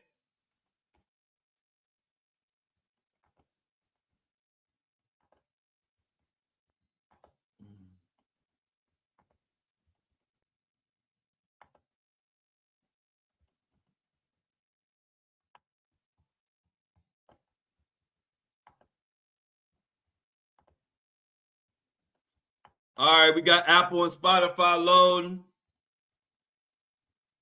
Yeah, that definitely need to be on some shirts. We don't believe shit. The flow show no filter. We don't believe shit.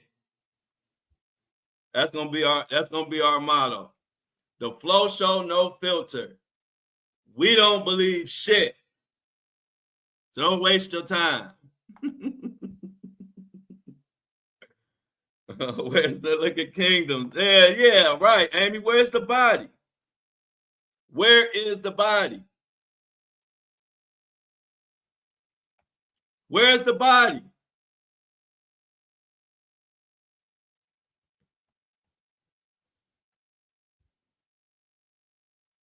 Guilty until proven innocent. Exactly.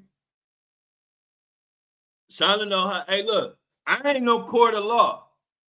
We don't gotta go by those rules. On the flow show, no filter. We speculating. We speculating.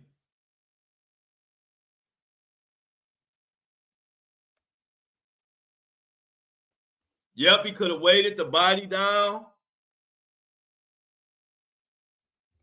Yep, he could have buried her. He could have buried her. Because check this out. That's why he says that she was still in the water. He would rather them looking for her in the water if he buried her. This is all speculation. I don't know. I need more facts to come out for me to really stand 10 toes on what I think really happened. Right now, I'm just giving you theories because it's a lot of information that they ain't gave us yet. I need a little more information. But like I said, his story that he told out of his mouth, I didn't ask him to tell that story. I didn't ask him to tell that story. He chose to tell that story. And I ain't believing it. Look at Amy. Amy, you need to be on the detective team. Amy said he didn't bury her alone.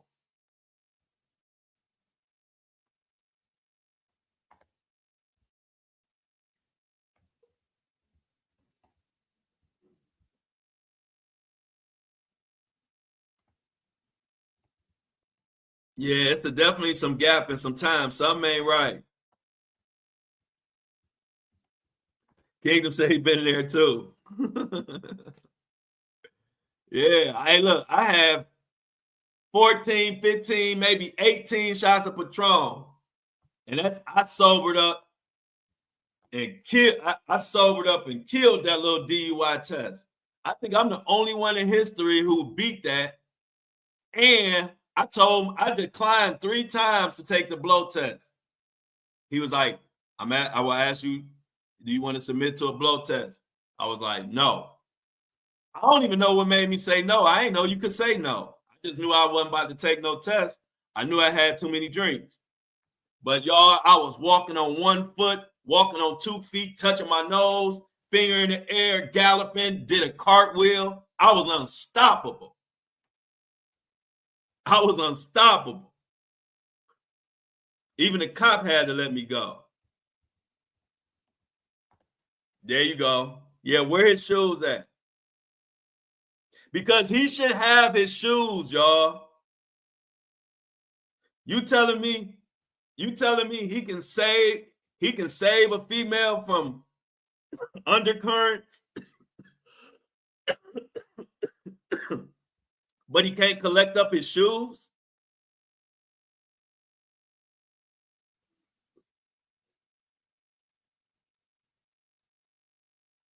Oh yeah.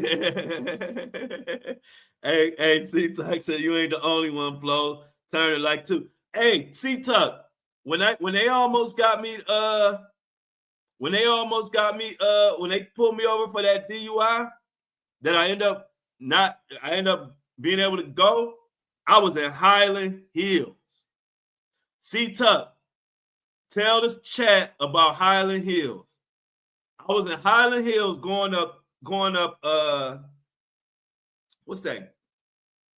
Harvard? Yeah. I was going.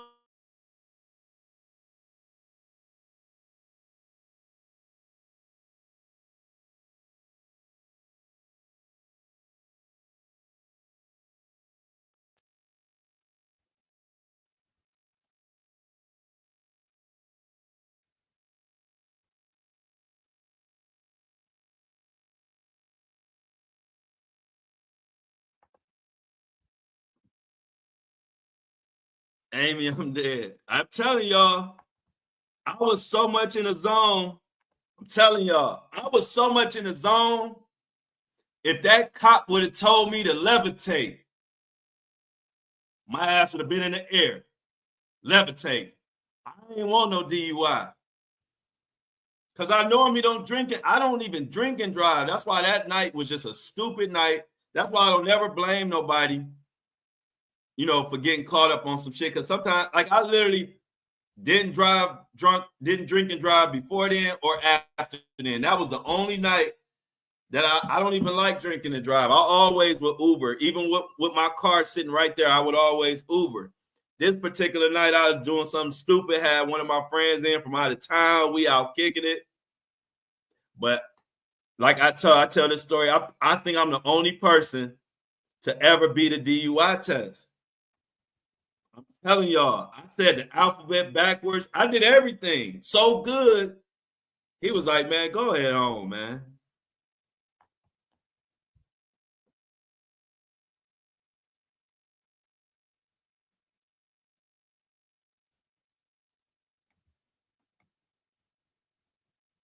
Yeah, I probably was levitating. But hey, look, that's the worst place you ever want to get pulled over. So I don't know how. That's why I say I gotta be one of God's favorites. Because I was supposed to be taken to jail and supposed to have a DUI that night. But thank you. God gave me another chance. God know, like, I don't never do that. Like, he was like, you know what, let me give him this one. And I ain't never did it since that day. I will take an Uber in a minute. Because I don't know how I got out of that shit, y'all. I was in that bitch like.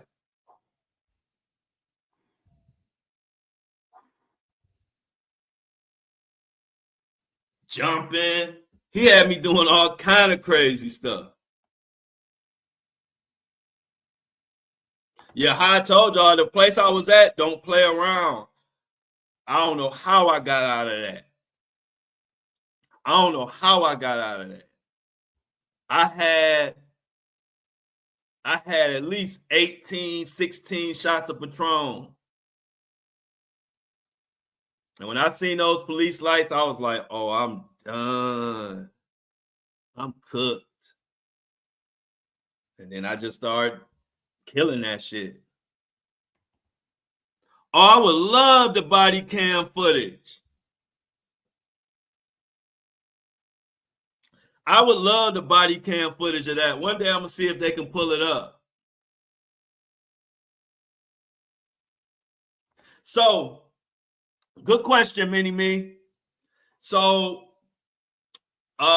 each one is going to be separate, but if one has ruled that he has to withdraw, I'm thinking that he's just going to withdraw. I think Tony Busby is going to just withdraw himself from all of the cases because of the issue of him not being able to practice law in New York, not being licensed. So I think he's going to withdraw himself, but he has other attorneys on it.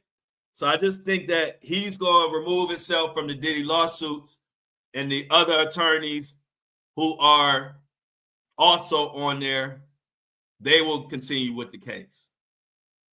So I think all of those lawsuits will continue, but I'm just thinking that Tony Busby is going to go ahead and withdraw himself from those Diddy lawsuits just to get out of the way. Yeah, I can see that happening. He might withdraw totally from the Diddy cases, and he might just, like Amy saying, turn all his focus straight on Jay-Z because he got a hell of a battle right in front of him, and he need to deal with that directly. Yeah, I was on that. Hey, look, I would love to get that body cam footage. I wish they could get that footage because I would be proud. Like, I would show it because I killed it, y'all. I don't know what got into me. That was a miracle. At least 16 to 18 shots of Patron. We had went to 3 spots. Let me give you an idea of how drunk I was. We went to 3 spots that night and got drunk as hell at every spot. So by the time I got to the 3rd spot, we was already drunk, and I had 8 more shots at the last spot. And we left, and I was at Floods. C-Tuck, I was at Floods. C-Tuck, I was at Floods, the one in Warrensville. We left Floods, and that's when I ended up in Highland Hills. I was headed to the freeway. They pulled me over. And I turned into the Matrix. They was like, we can't take this nigga to jail. They said this nigga could walk on water. I did everything so good, he let me go. And I told him I wouldn't take the blow test 3 times. He asked me 3 times, and every time I said no. And he asked me why. I was just like, I just ain't gonna take it.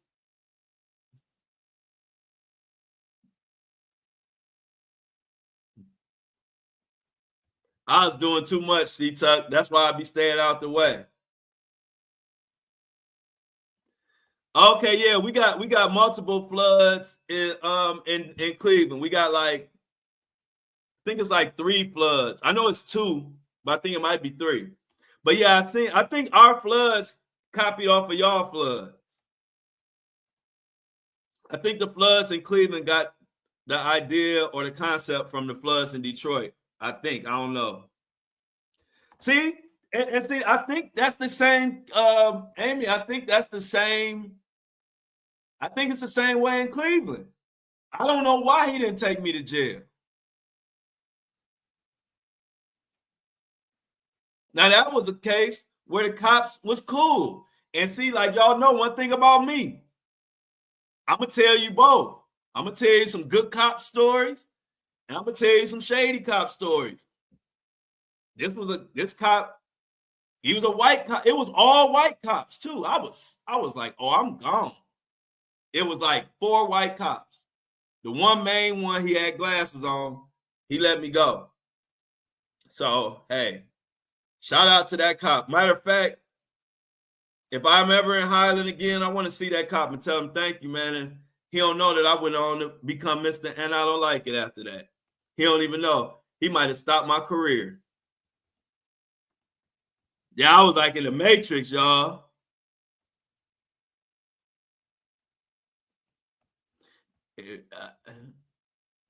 Yeah, I passed everything else. I passed the one when he asked me to say the alphabets, all the verbal stuff. I passed that. Then he asked me to get out the car.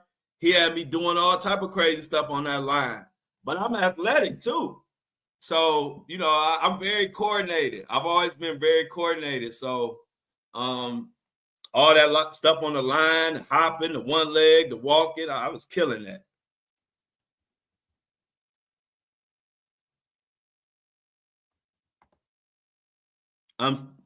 Hey, Amy, did you say yesterday I had replayed something in my mind and I had thought about it? I thought Amy said she had a song request, but I didn't know what you was talking about.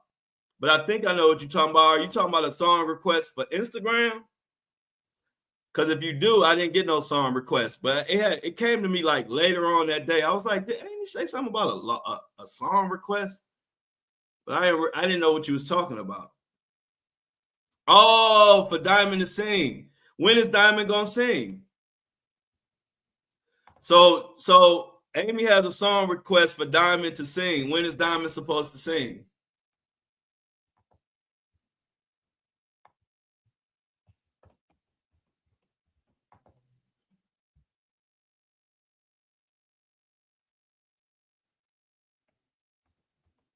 Oh yeah, that's Vegas. Vegas, you can get away with all kind of stuff.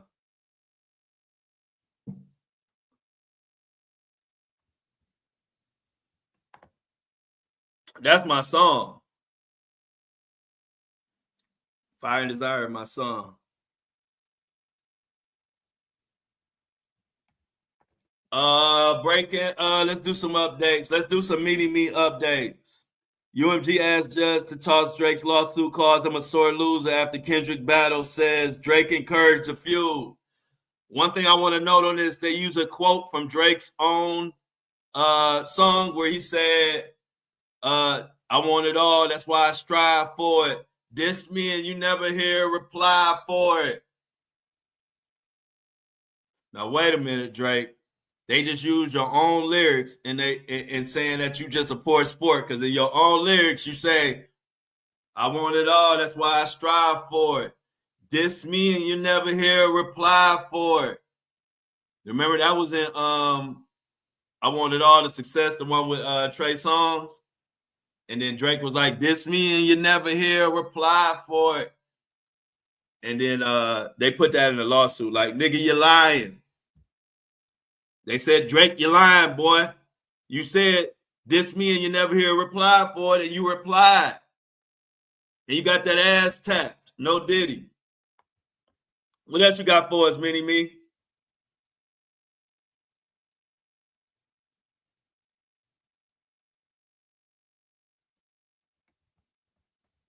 Okay, so I guess she's singing in the next panel. Got you. So yeah, Drake and Hot Water. What else you got for us, Mini Me? Let's get some more Mini Me updates before we get out of here.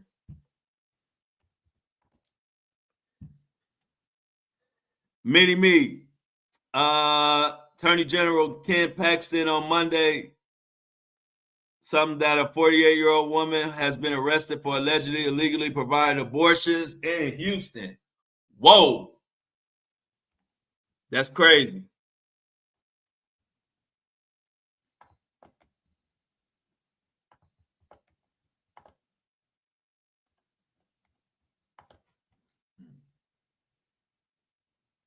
Another update, Mini Me says PepsiCo said Monday it's acquiring probiotic soda brand Poppy for $1.95 billion.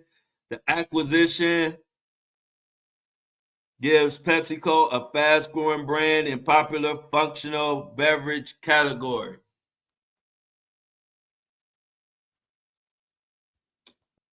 Tonight's ABC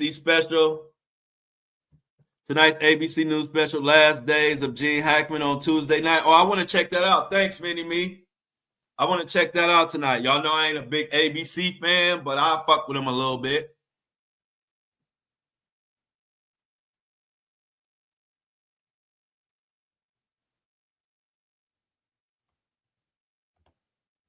Diamond says she ready to read. Texas measles outbreak rises to at least 259 cases. Be careful out there in Texas.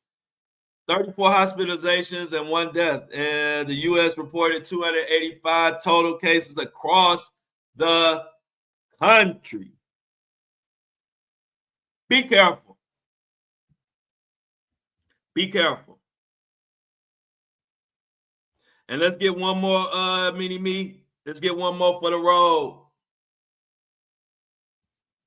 I'm still waiting for the whatchamacallit to come through.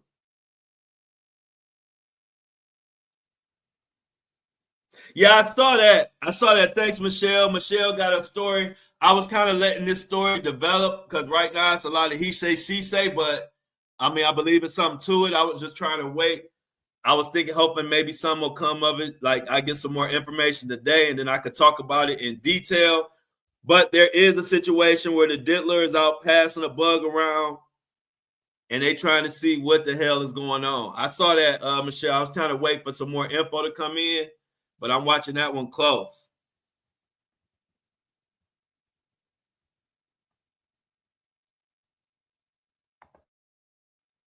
Let's go.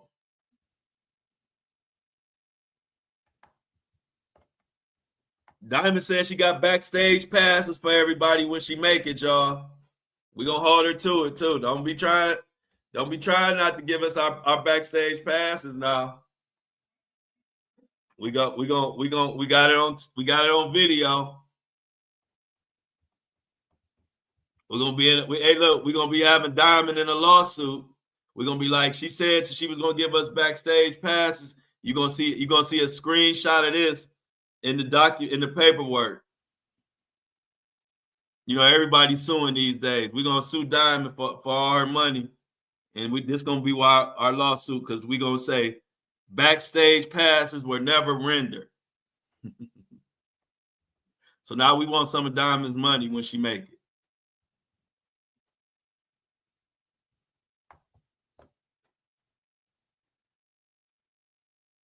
So I'm trying to let this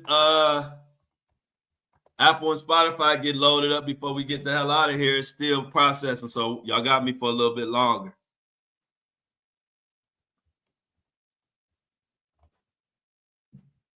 But yeah, y'all, this is a crazy situation. What updates we looking for? So we gonna look for the update in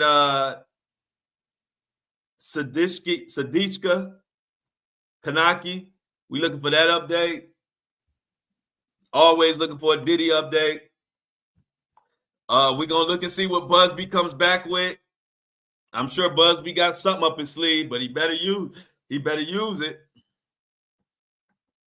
Yeah, I think Wendy was on The View. I didn't see it though.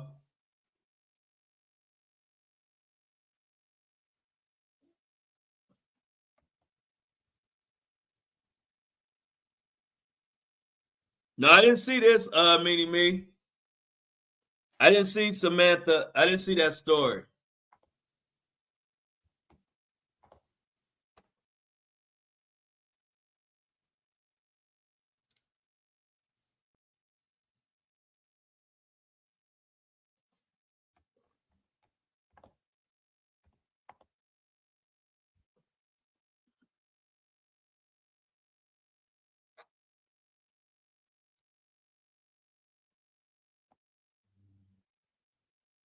Oh, who else? Who else?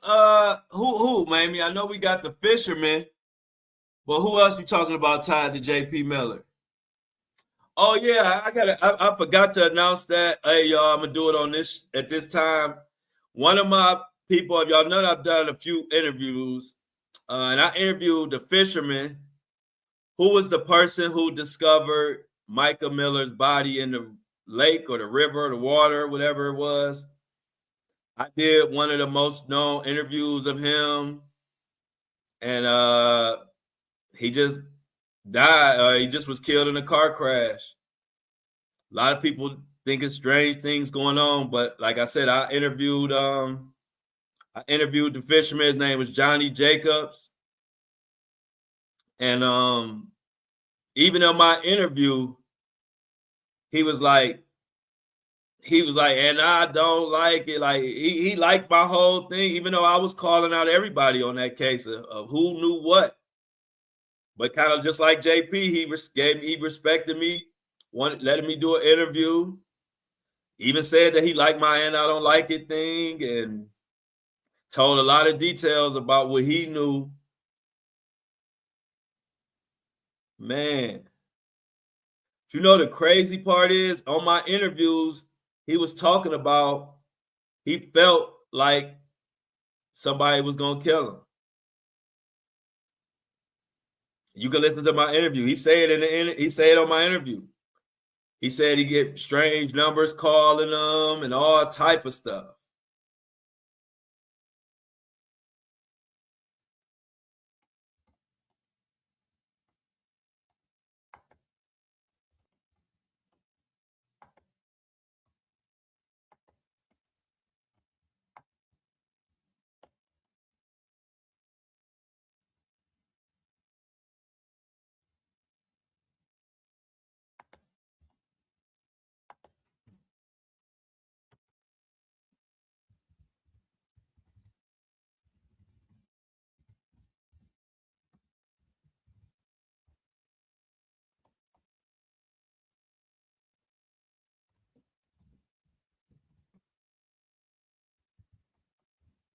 Hold on one second, y'all. I'm getting us up out of here.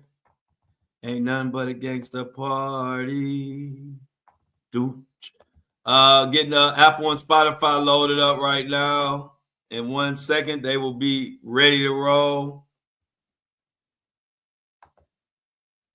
Episode contains explicit material. Save it. Publish it.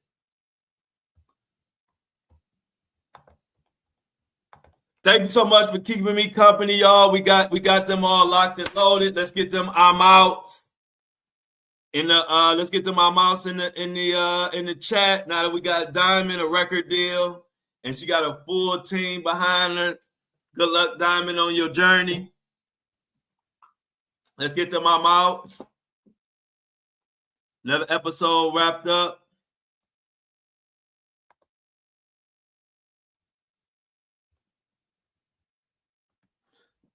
There you go, Kobe. I'm out.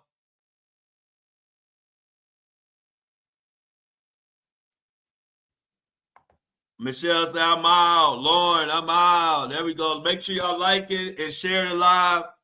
Join me every day, 7:30 a.m. I love y'all. Be safe. Please come back and comment. Like Lauren said, come back and comment. It only be like 1 or 2 comments, but it's all these people coming in. Come back and comment when this live closes.